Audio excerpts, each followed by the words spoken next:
Hello, everybody, and welcome to Toadstool Tarot. I haven't done any readings in quite a while. I don't know if I've ever done readings on my channel. I have read with other people on their channels, but I decided to try something a little bit different today. I've kind of adopted a new mode of reading, and I guess I'm calling this Tough Tarot, because a lot of people really want predictive answers. They want easy answers. And I'm not doing that. What I'm doing is I'm going to help you confront your own issues and help you determine your own answers. I have a very different approach to tarot than a lot of people. I'm not a psychic. I don't claim to be a psychic. I use tarot as a guide, a counselor, a questioner. And that's what I'm going to do here. If anyone's brave enough to put forth questions, I'll be happy to do free readings for you today and allow the cards to assist me to pose questions to you in order to help you find your own way or guide yourself. First, let me welcome Deanne of Blue Crescent Tarot. Hello, and Rolf Matson. Here we are on a Saturday. It's noon, a little after noon Eastern time. Let me put the banner up for, let me see, where is it? For the reading so people know what we're doing today.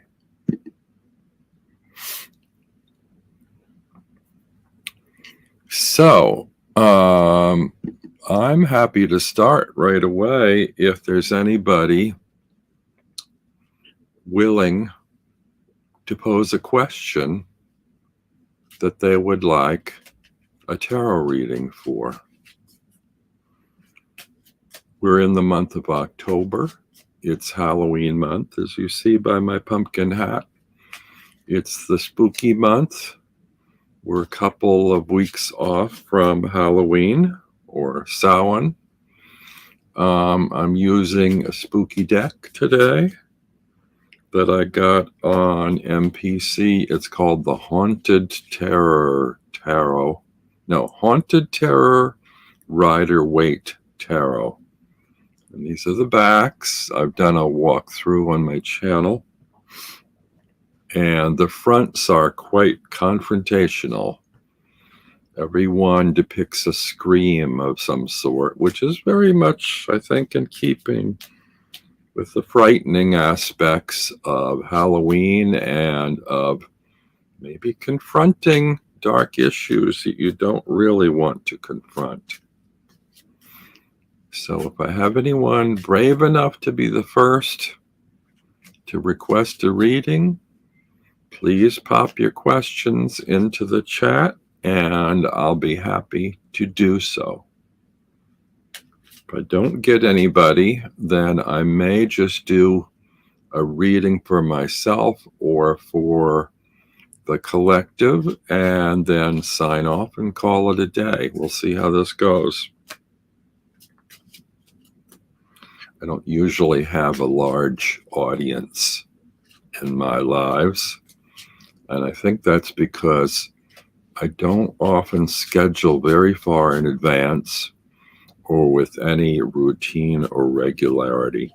I'm going to take my hat off now and put my reading hat on. So we'll see what we've got. For now, I'm just going to shuffle a little bit. Put a little bit of intention in there. We have a question.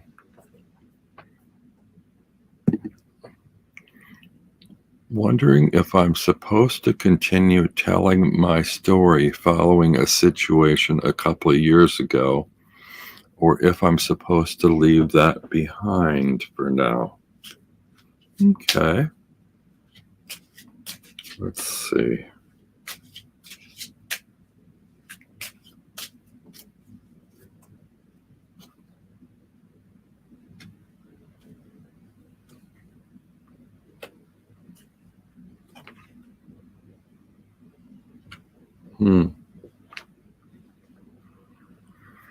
Okay, I pulled a 3-card spread.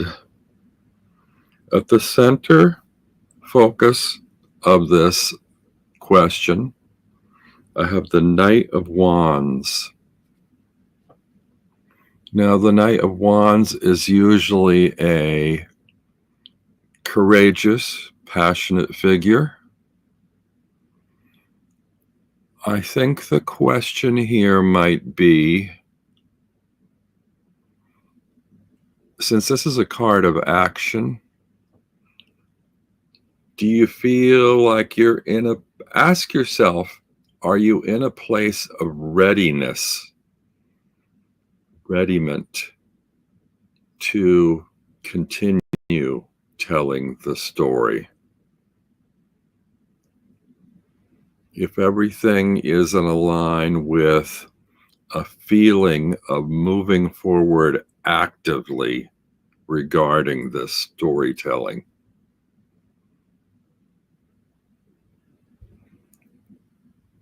There may be various consequences. So you might need to ask yourself, if I charge forward with this, am I prepared for what might follow?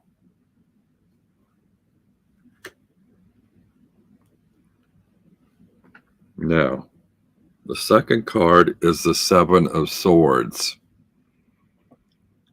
I'm assuming that you are doing this in a public arena, like online on your channel. And the Seven of Swords can indicate trolls, questionable reactions, people speaking their mind, going about this in sort of a shady, gossipy manner. Are you prepared for people to react that way? And are you prepared for how to deal with those kinds of reactions? Card number 3 is the Two of Swords, which kind of brings us back to the beginning and the question. You have to make a decision as you're kind of moving through a place of fire here. This particular deck, the swords seem to be more of a fiery element. And this sounds like a question or a story that might confront some issues and that people might have strong reactions one way or the other. I would say that you have a very supportive following and that most people will be on your side, but some people might have issues that can be upsetting to you. And are you strong enough, bold enough, passionate enough at this stage to be able to handle those kind of reactions? So this isn't really an answer for you. Again, it's more of a question as, are you in a position right now to be able to continue telling your story? It sounds like posing the question, you want to do that. But let's see, what have we got to say here? I think so. I feel confident, even though sometimes when I tell the story, I don't get the basic support I expect. Okay, so basically, I've been telling people in private messages, and only once someone has promised me, oh, I can help you with this. I know someone. And then they cancel their meeting with me and ghost me, basically.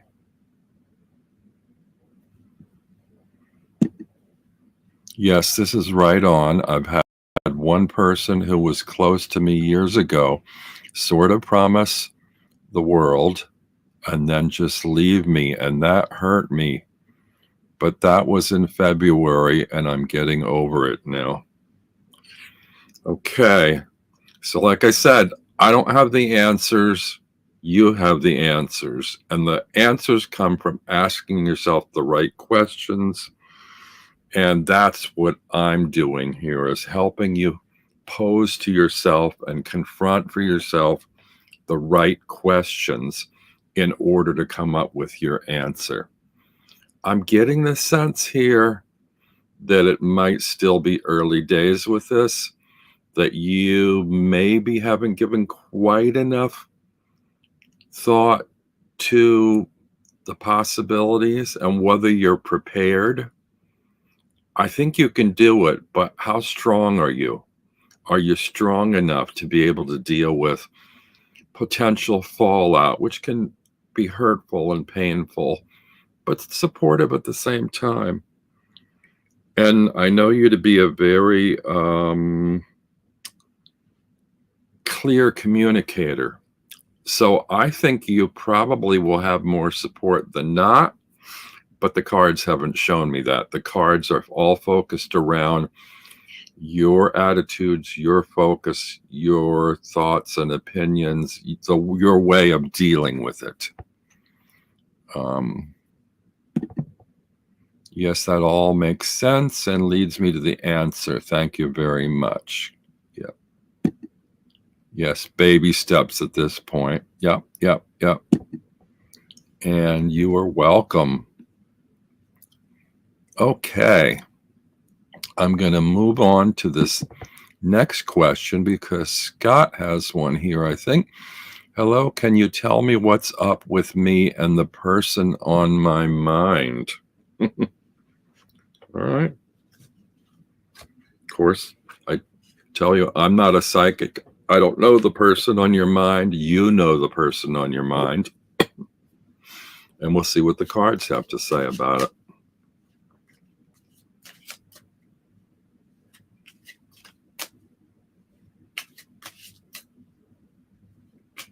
So we're asking for Scott J. Well, Scott came in a little bit late, so I don't know if he knows that I don't do predictive readings. I don't do psychic readings. I have no claims there. I'm helping you to figure out your own answers through the questions that the cards will ask you. You're going to have to sit and think about whether you're able and ready to answer these questions for yourself.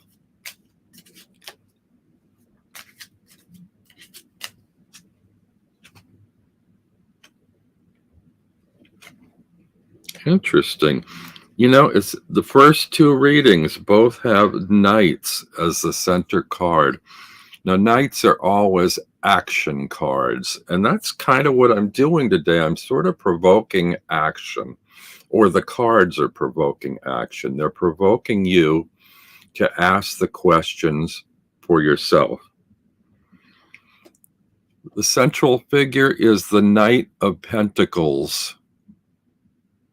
There's something of material concern here for you that you are confronting.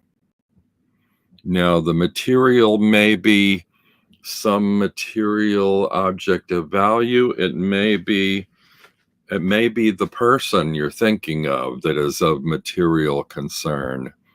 It may have to do with your health, bodily concerns, whatever physicality, materiality is of value to you may be your concern, and this is something that you are pursuing action or focus on at the moment. Knight of Pentacles. Okay, the second card is the World. The World is can be a little off-putting. Now, I don't know what's going on with this figure or with you. I don't know what the relationship is or the position of it, of you. I always usually think of this as coming from you and your energy. So going from you out into the world, are you ready to take the action involving this relationship between this material pursuit and the world, whatever that is? If you give me more of a hint in your comments, maybe I can go a little deeper. But this looks a little bit like a little bit of apprehension, let's say, in terms of this material pursuit with regards to how it relates to your world, your worldview, the world around you, your place in the world. Often we dance out into the world from our place of solitude. And when we do that, there's a sense of, is this safe to do? Is it the right time to do? Have I thought things out? Am I carefree enough to go ahead and do it? Or do I have something holding me back? Third card is the Two of Cups. This looks to me, usually this is a joyous, friendly thing, a meeting of two minds, sort of, a coupling, a partnership of some sort. Could be romantic, could be business partnership, friends, family, could be your higher self and your earthly self. In this instance, because of this particular deck, it looks almost like an argument or a disagreement. But I guess, I would have to pose the question here, if this involves another person, is there some manner of confrontation or interaction that might prove difficult? And if so, are you ready to deal with that? This is very similar to what I just read for Deanne. You might get a positive, happy interaction, but you might also get a negative interaction. Let me see what you have to say here. Me and this person were very close and together, then abruptly ended things, but it doesn't feel over. I still feel her energy. Well, did you already have the conversation? Have you had a conversation that gives you closure? Did your last discussion end in an argument or a disagreement, or did it just quietly fall out? It feels like there needs to be some way of continuing this or finding closure in it. And you have to figure out how you can do that.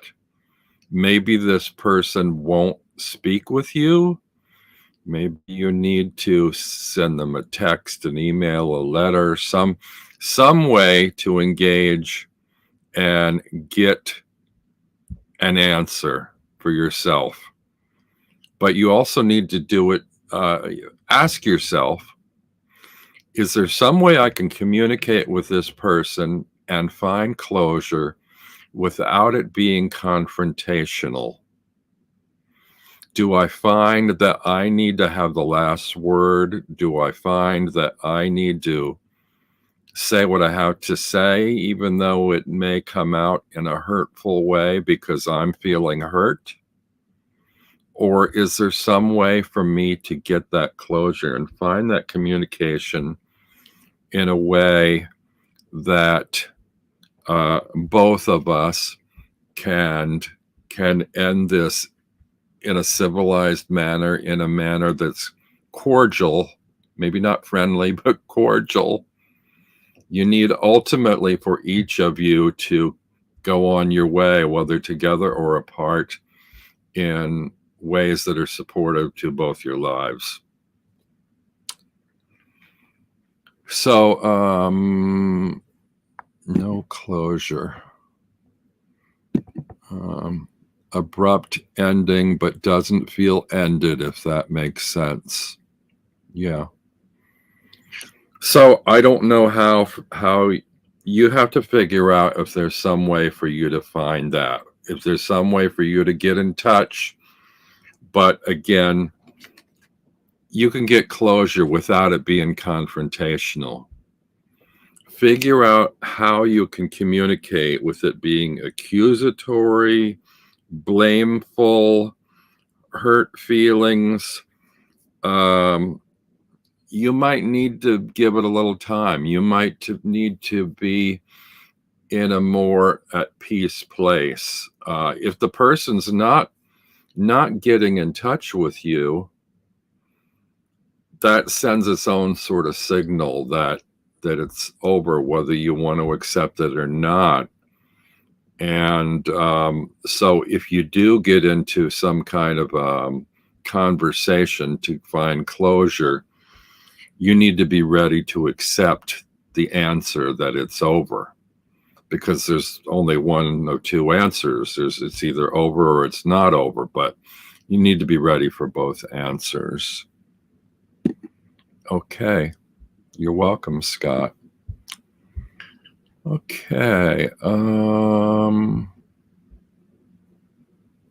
Let's see. We've got someone else here. Tammy Sutton, sorry.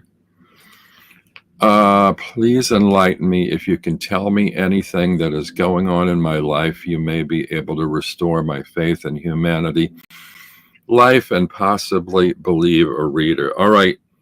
I'm getting the sense from this that you came in late and you didn't hear my disclaimer at the beginning. I'm not a psychic. I don't claim to be, and I don't give predictive answers. I help guide you to find your own answers by having the tarot help me pose questions to you, and only you can look inside yourself and pose those questions to yourself and honestly face them and decide whether you are ready to answer those questions. So I'm going to go ahead, whether you might say, no, I don't want to do that. I'm not ready to do that. We're going to use you as an example because you jumped in with a question. And I don't know who knows you, but, and you don't have to follow my advice, but that's what I'm here for. So, anything that's going on in my life to restore faith in humanity and believe a reader.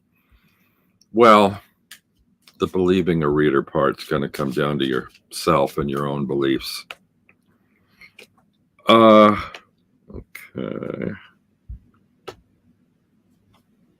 I'm doing 3 card readings.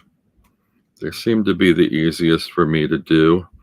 I'm using a scary deck. It's the Haunted Terror Rider-Waite from MPC. And what we have here, the central card, central issue is the 9 of Cups.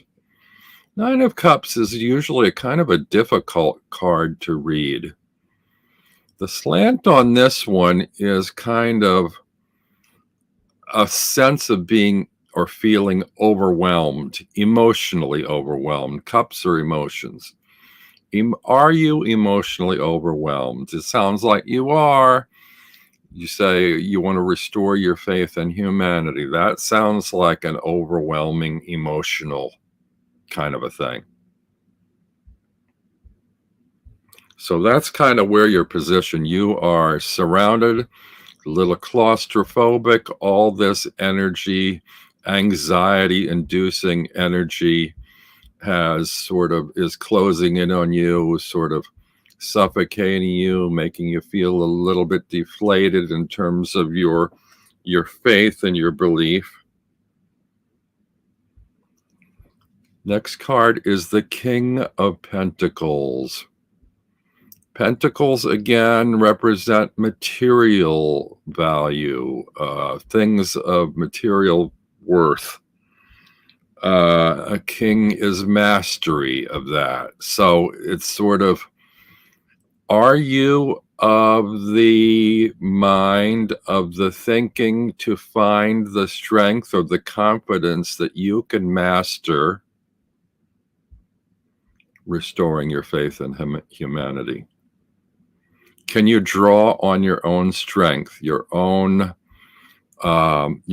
sense of mastery and control over your own thoughts and feelings and opinions about humanity? I don't know if we're dealing with humanity as a material issue or concern here. It's something of value. It's of something. This looks like a king who's in a little bit of a state of panic. Like, I'm the king, I have the power, but do I really understand that power? Am I confident in my power to restore that faith? I'm looking for that. Maybe I need more than just me to figure it out, to do it. And the third card is the Ten of Cups. Now, the Ten of Cups is usually an emotionally happy situation where you are surrounded by family and friends and support.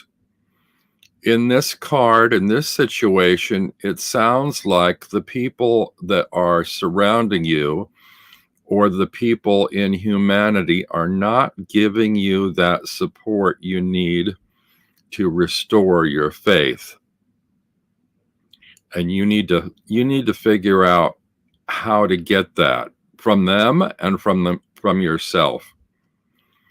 Try to find some aspect within friends and family and those that surround yourself with to help restore your faith. Maybe there are issues of material concern having to do with humanity that you're too focused on at the moment.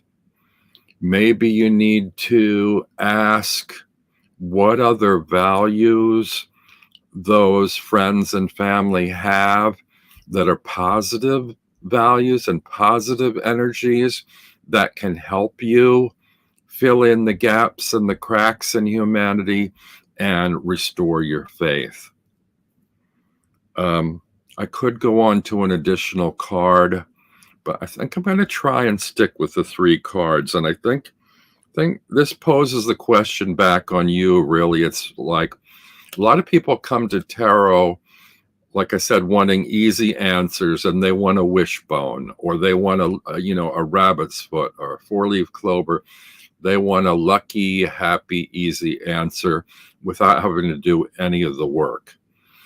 Now, I realize from the posing of your question that you feel a bit victimized by this, that you feel a little bit overwhelmed by what's going on in humanity. And you need to counter that a little bit with that king energy.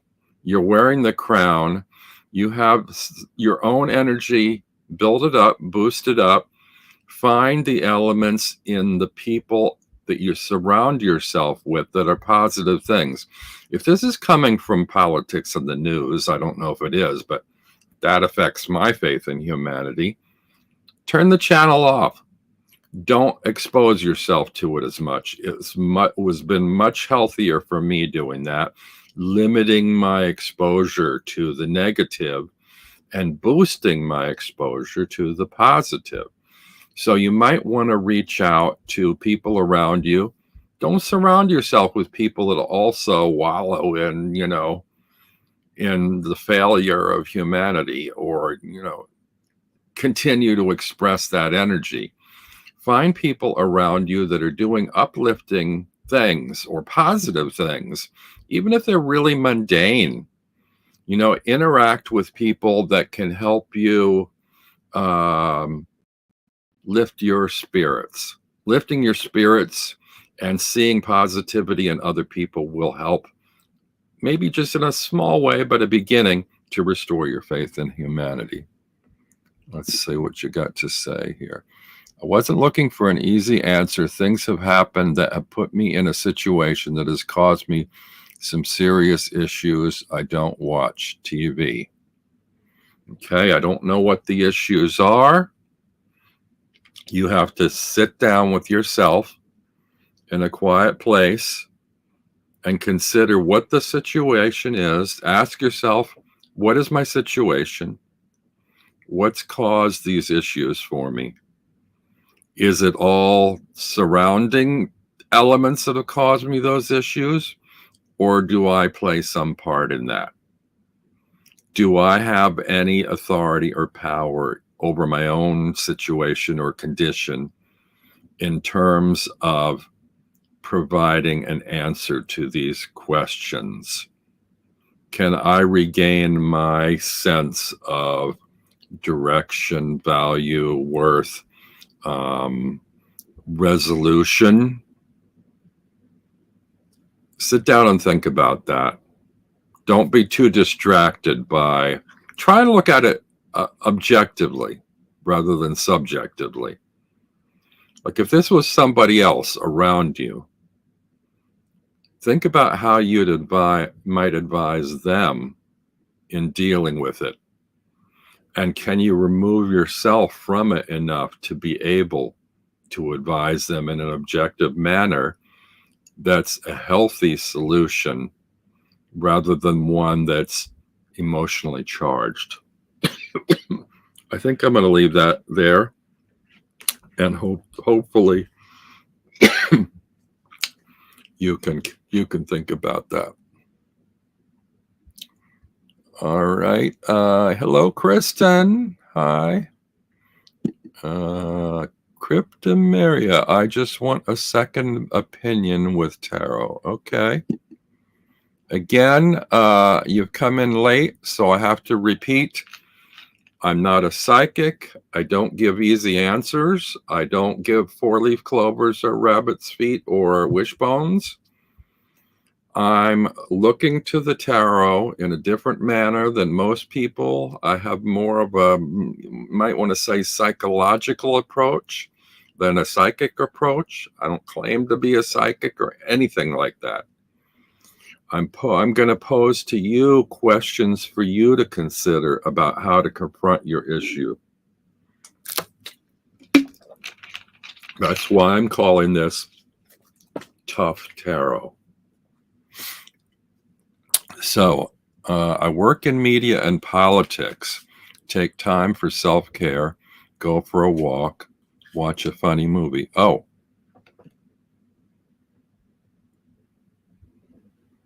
Did you have a question, or are you just commenting on the previous reading? Okay. All right. If you have a question, bring me the question. Otherwise, I'm going to move on to the next person. Aisha, I'm assuming you've come in late and you've missed all my explanations, and I'm going to stop repeating and clarifying what I do and what I don't do. But you're going to experience something different here, probably than you do with every other tarot reader, because I'm not giving you the answers. You're giving you the answers.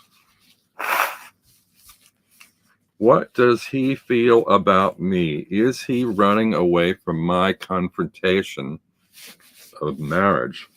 Confrontation of marriage. That's an interesting word you used. confrontation of marriage. If you put an ultimatum on this person, it's marriage or nothing. It's marriage or else I'm walking away. Think about how you chose that word, confrontation. Would you run away from marriage if somebody confronted you, gave you an ultimatum? Think about that. Okay, I'm going to draw 3 cards for you.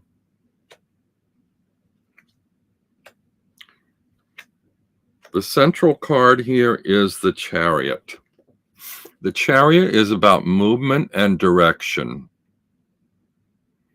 So, and in order to move the Chariot forward and in the direction you want to go, you have to have a very clear sense of purpose and mastery over. I mean, the charioteer holds the reins that guides the horses or sphinxes or whatever. In this case, 2 cats. You can't direct or guide cats. You can't predict where they're going to go. They're going to go their own way.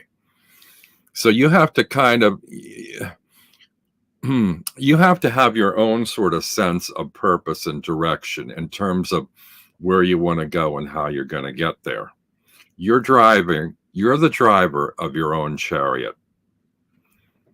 So how this proceeds in terms of his feelings, which is another issue. I don't usually deal with third-party kind of things. This isn't really about his feelings. This is about your feelings about him and your dealings with him. So the Chariot, how are you going to proceed? Okay. Second card is the King of Wands. Okay. King is the master. Wands are passion. Master of passion. Are you the master of your own passion? It sounds like you definitely want this marriage. You're going headstrong into marriage. You are practically dictating what marriage is going to be, what the terms are going to be. The king is very forceful, headstrong. You know, you might want to ask yourself if the position you put yourself in regarding this marriage is something you should take. Should you take a softer, more diplomatic approach? Should you take a different approach?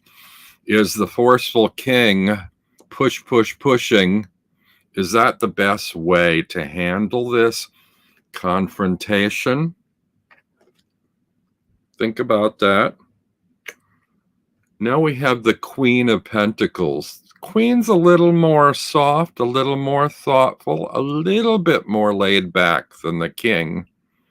But still, this one seems a little bit frantic about the pentacles. The pentacles are material goods. The marriage. A marriage is a material thing. It's a contract. It's a license. It's, it locks in certain things. There's elements of a marriage that are not so malleable. They're not as fluid as, say, romance or dating, or marriage should be a fluid, workable thing. But it sounds here like, because you will use the word confrontation, this is something that is so important to you that everything be tightly locked in. And if marriage is that for you, maybe think about the nature of marriage. Is your understanding of marriage the same as his? Maybe not. Maybe that's where the problem is. Maybe the confrontation is this sort of wanting to force his point of view to your point of view. It's 2 different personalities. They have to find some way to work together. Otherwise, there's no marriage. So I'm going to leave that at you, and you need to kind of figure that out. Okay, I'm gonna go back to let's see. Yeah. Okay. Cryptomeria, ask a question another time. Okay. Kristen.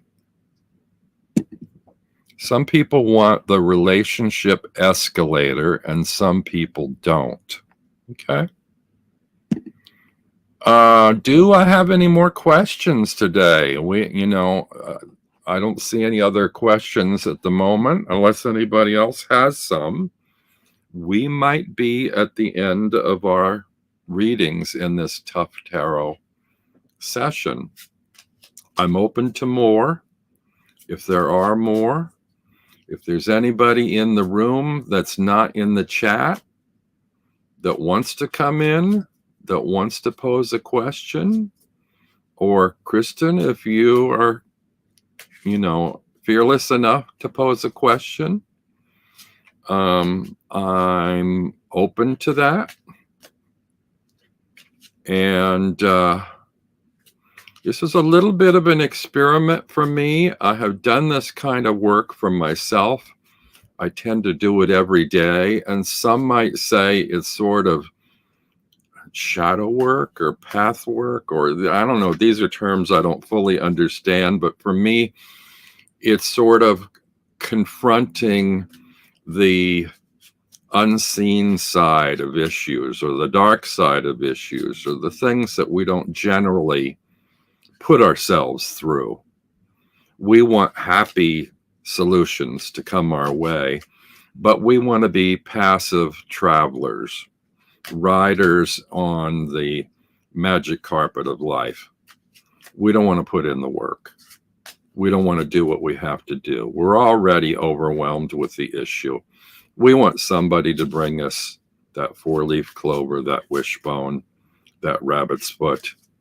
We want somebody to solve it for us. We want the tarot to do that. We want positive affirmations. We want to be agreed with. We want, yes, you're doing everything right. We want the pat on the back. There's work to do in life. And yes, there is chance and there is fate, but we have to meet it halfway to help it along. All right, I might just leave it on that note because I don't see any other questions coming in. Actually, I'll pose one for myself just to kill a little time. Then if another question comes in, I'll have one. If not, that'll be the end.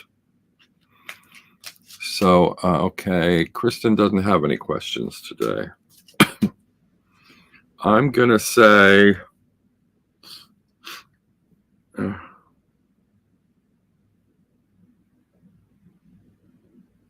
well, what's on my mind at the moment is this particular process, this particular kind of tarot reading or focus on tarot reading.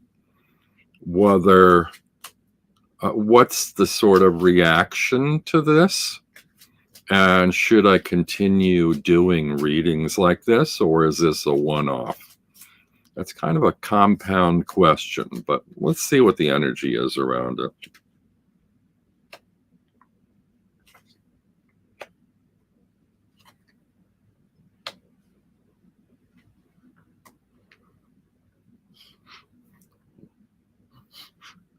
Okay.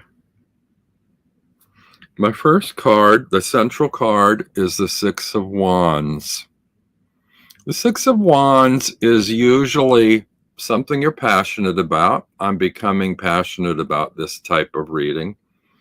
And it's usually a sort of an honoring or a celebration of something, some sort of achievement or accomplishment or energy.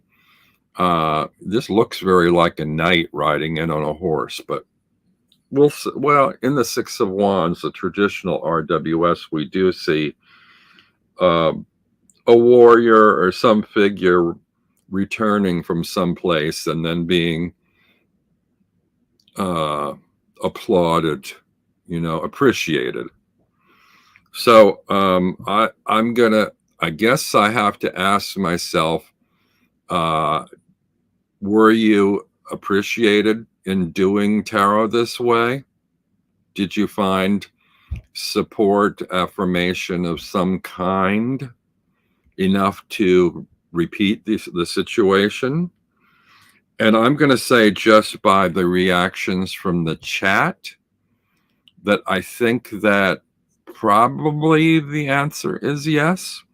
The energy felt pretty good. I didn't get anybody particularly argumentative or debating me or providing me with some kind of conflict that went against the way I was presenting things.